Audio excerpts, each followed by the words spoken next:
ஞானகுரு அவர்கள் இந்த உலக நிலைகளையும் விஞ்ஞானத்தின் அபரிதமான வளர்ச்சிகளை பற்றியும் விஞ்ஞானத்தில் மனிதன் வீரியமாக எத்தனையோ வகையான அணு ஆயுதங்களையும் குண்டுகளையும் தயாரித்து வைத்திருப்பதை பற்றியும் பல உபதேசங்களில் நமக்கு எடுத்து, அதாவது நாம் அறியாத விஷயங்களை பலமுறை எடுத்து காட்டியுள்ளார்கள். இதில் மீண்டும் அந்த உண்மைகளை சிலவற்றை நாம் தெரிந்து கொள்வதற்கு வெளிப்படுத்துகின்றார்கள். என்றால் மறைமுகமாக என்ன நடக்கின்றது, ஏது நடக்கின்றது என்பதை நாம் தெரிந்து கொள்ள வேண்டும், புரிந்து கொள்ள வேண்டும் என்பதற்குத்தான். ஆக உலக நடப்புகளை சொல்லி இதிலிருந்து நாம் எந்த வகையிலே நாம் முன்னணியில் வைத்துக் கொண்டால் நம்மை காத்துக்கொள்ள முடியும் என்பதையும் தெளிவாக இதை உணர்த்துகின்றார்கள். அதை யாரையும் பயமுறுத்துவதற்கோ அல்லது மற்றவர்களை அச்சுறுத்தும் நிலைகளுக்கு இதை சொல்வதில்லை. உள்ள நிலைகளை நாம் தெரிந்து கொண்டால் நாம் போகும் பாதை தெளிவாக இருக்கும்.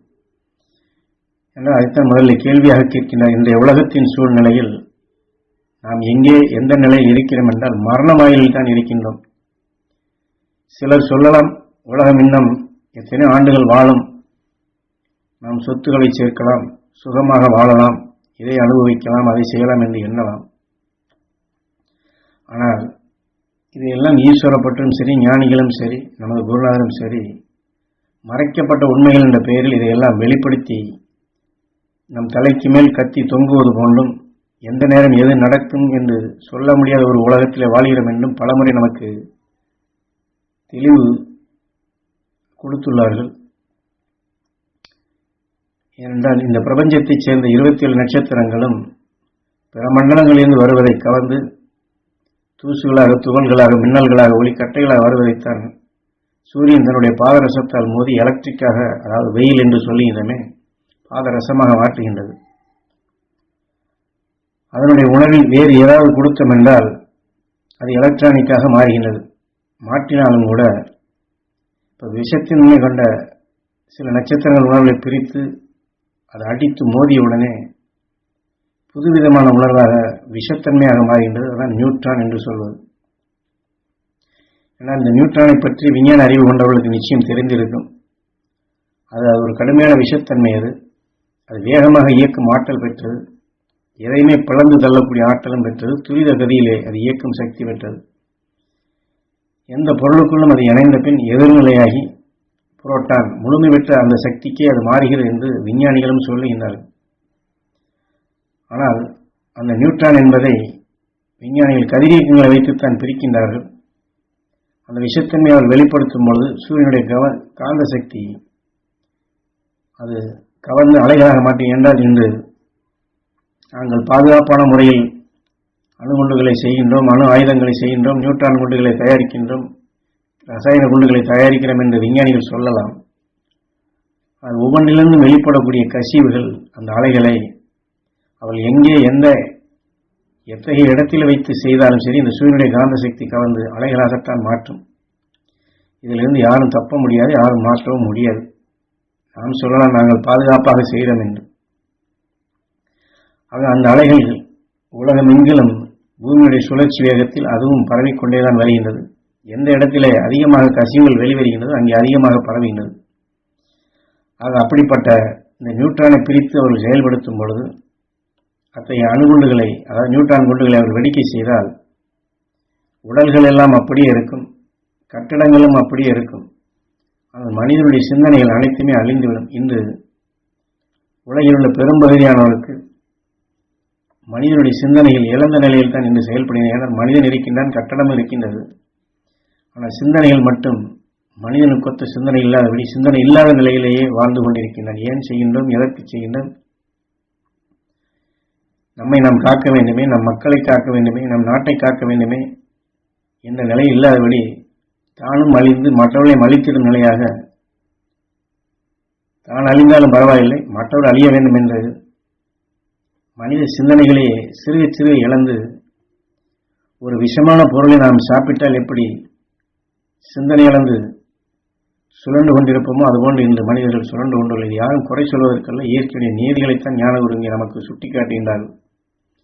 என்னால் அப்பேற்பட்ட குண்டுகளை தயார் செய்து வைத்திருக்கின்றார்கள். எல்லா நாடுகளிலும் உண்டு, நம் நாட்டிலும் உண்டு. அமெரிக்கா, சீனா, ரஷ்யா எல்லா நாடுகளிலும் இது வைத்திருக்கின்றார்கள்.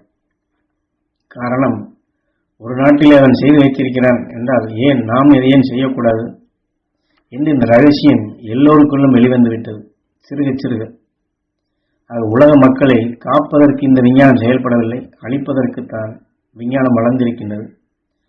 ஒரு பக்கம் வசதிகளும் வாய்ப்புகளும் மனிதனை சுகமாக வாழ வைக்கக்கூடிய நிலைகளும் மனிதனுடைய வாழ்நாளை அதிகரிக்கக்கூடிய மருத்துவத் துறைகளும் முன்னேறி மனிதனை உருவாக்குகின்றான், வாழ வைக்கின்றான் என்று செயல்பட்டாலும் கூட இன்னொரு பக்கம் அப்படியே தலைகீழாக ஒரு நொடிக்குள் அனைவரையுமே அழிக்கக்கூடிய அளவிற்கு அதையும் பெருக்கிக் கொண்டு வந்து கொண்டிருக்கின்றார்கள். அது நட்சத்திரங்களிலிருந்து வருவது மின்னல்களாக, உதாரணமாக கடலில் படுகின்றது, அது மணலாக மாறுகின்றது. அந்த மணல்களில் இருந்தால் இவர்கள் யுரேனியத்தை பிரித்து எடுக்கின்றார்கள், அதிலே பல தனிமங்களை சேர்க்கின்றார்கள், அணுகுண்டாக வெடிக்கச் செய்கின்றார்கள். உதாரணமாக அந்த மின்னல் அது பாய்ந்தால் எவ்வளவு தொலை தூரத்துக்கு அது பரவி செல்லுகின்றதோ ஒரு நொடிக்கும் குறைவான நேரத்தில். அதுபோன்று துரித கதியில் வெப்பத்தின் தன்மை கூட்டக்கூடிய அளவிற்கு இயந்திரங்களை இயக்குகின்றார்கள். ஆனால் முதலில் சொன்னது போன்று எதிலும் அதில் வெளிப்படக்கூடிய கழிவுகள் அந்த அலைகளை சூரியனுடைய காந்த சக்தி சும்மா இருப்பதிலே கவர்ந்த அலைகளாக உடனே மாற்றிவிடுகின்றது. இந்த காற்று மண்டலத்திலே இப்படி இவர்கள் பரப்பிய இந்த உணர்வலைகளும் கொஞ்சம் கொஞ்சமாக அதிகரித்துக் கொண்டே வருகின்றது. அது விஷத்தன்மைகளை கடலிலிருந்து பிரித்து எடுக்கின்றான்.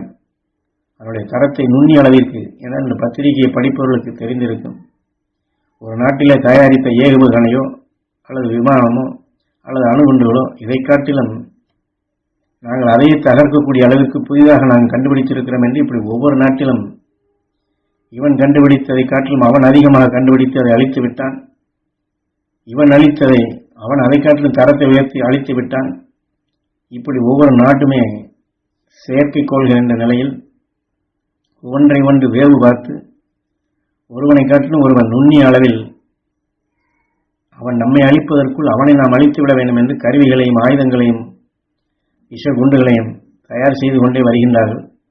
ஆக அசுத்தங்கள் இப்படி சிறுக சிறுக பெருகிக் கொண்டே இருக்கின்றது. முதல்ல சொன்னது போன்று அவன் அழிய வேண்டும், தான் அழிந்தாலும் பரவாயில்லை, தன் நாட்டு மக்கள் அழிந்தாலும் பரவாயில்லை, என்னவோ எப்படியோ ஆனாலும் பரவாயில்லை, அவனை அழிக்க வேண்டும் என்று, மற்றவரை அழிக்க வேண்டும் என்ற உணர்வு மனிதனுக்குள் ஓங்கி வளர்ந்து விட்டது.